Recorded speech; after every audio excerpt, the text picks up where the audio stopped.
Yo, what's up guys, it's Tbag here. I hope you're all doing well. Now in this video I'm gonna give some quick tips, a little bit of a tutorial on how to use the Trench Raider Elite class properly. Now remember, I once had a 50 kills, 0 deaths MVP perfect game with the Trench Raider kit. So I think I know what I'm talking about. No, but with all kidding aside guys, I think I have some useful tips for you guys to really improve your gameplay with the Trench Raider kit. A lot of people die very quickly, don't utilize the Trench Raider kit to its strength and pretty much waste it. So before we start with the tips, there are a couple of things you need to know about the Trench Raider Elite class. First thing is, it doesn't run any faster than normal soldiers, it runs with the same speed. Although I believe the Sentry kit does run slower, the Trench Raider kit runs the same speed. So it doesn't run any faster. It may look that way, but it's not. Second thing you need to know is, although in my opinion the Trench Raider kit is the best elite class in Battlefield 1, it actually has the lowest health, so you can get down the quickest out of any of the elite classes. So keep that in mind. Okay, so with that being said, let's get into the first tip I have for you guys. The first tip is about the map and game mode. Now in my opinion, the best game mode to play with the Trench Raider kit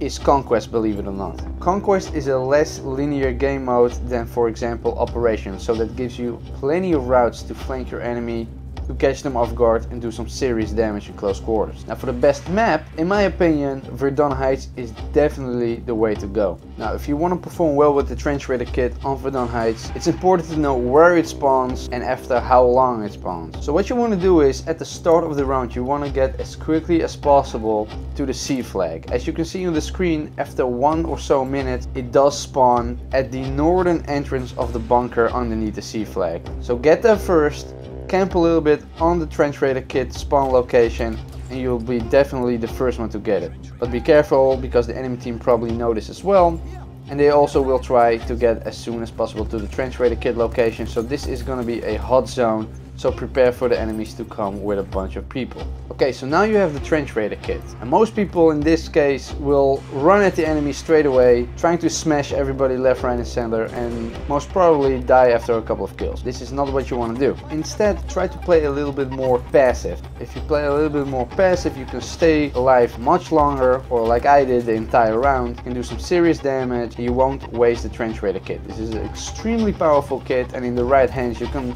really turn the tides for your team. So another mistake most people do while playing the Trench Raider is having the Trench Raider club as a primary. Your number 3 revolver actually has some distance and can two-shot people in close quarters, so you definitely want that to be your primary weapon and your melee weapon as a secondary. As you all know, in most cases the Raider club can one-hit people up close, so save that for up close. Run with your number 3 revolver out and just use your Raider club as a normal melee weapon like you normally would as playing as a normal infantry soldier. The only difference is it's a one-hit kill most of the time. Now the most important aspect of playing as the Trench Raider is the movement.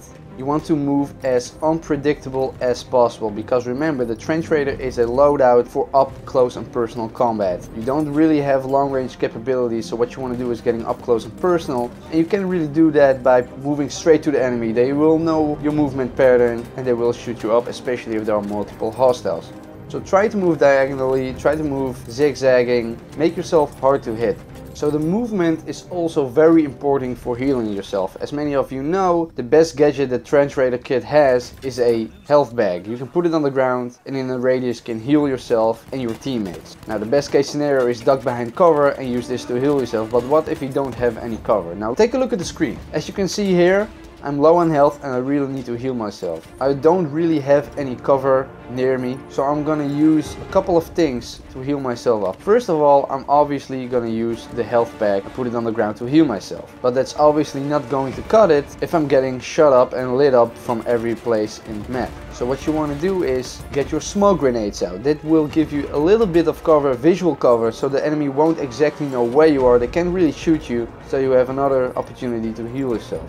Now the third thing you want to do while healing yourself without cover is run around in circle, have very difficult predictable movement pattern. As you can see on the screen, I'm staying close to the crate so I can heal myself while in the smoke and running around like a little maniac, so probably nobody will shoot me. That way I can stay on the move, heal myself and get back into the action very quickly. This is very important, it will keep your life much longer. Now the next thing is to decide when to shoot or when to use your Raider club. I would say use the Raider club for people who aren't noticing you. and use your revolver to engage in a firefight. Remember, up close it's a 2-shot kill. You have more health than the standard infantry soldier, so if your aim is good enough, you can win those one-on-one firefights. Now with that being said, once you're up close and personal, you can absolutely go ham with the Raider Club. Like I said, it's most of the time it's a one-hit kill, but again, here is movement very important. Stay on the move, stay unpredictable, because the enemy can in fact bayonet charge you or melee kill you as well. So stay on the move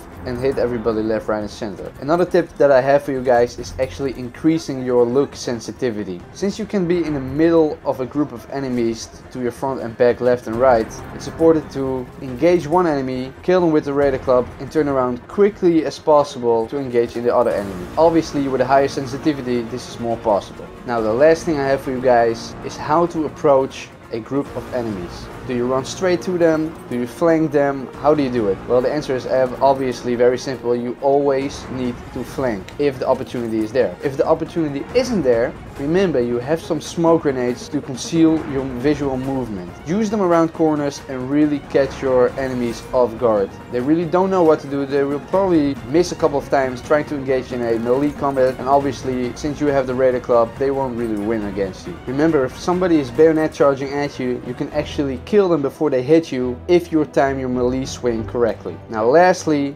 don't be afraid to use your grenades for long range engagement. In Battlefield 1 you can throw your grenades extremely far and extremely fast. So if you see a group of enemies in a distance all clustered together, instead of trying to head over there and bash everybody's skull in with the Raider Club, try throwing a grenade or two to really blow the place out. And yeah guys, those are basically my basic tips for the Trench Raider Elite class. These are pretty much basic tips for anybody who wants to improve their gameplay with the Trench Raider Elite class. Like I said, it's an extremely viable elite class, the best in my opinion. You can really do some damage if you use it correctly. Now use these tips to really improve. You'll find out that you can wreck pretty much the entire team, and with a little bit of luck you will stay alive for the entire round. Now with that being said guys, I would like to thank you for watching. If you did find this video useful, be sure to give it a thumbs up, be sure to subscribe for more content, and I'll see you guys next time.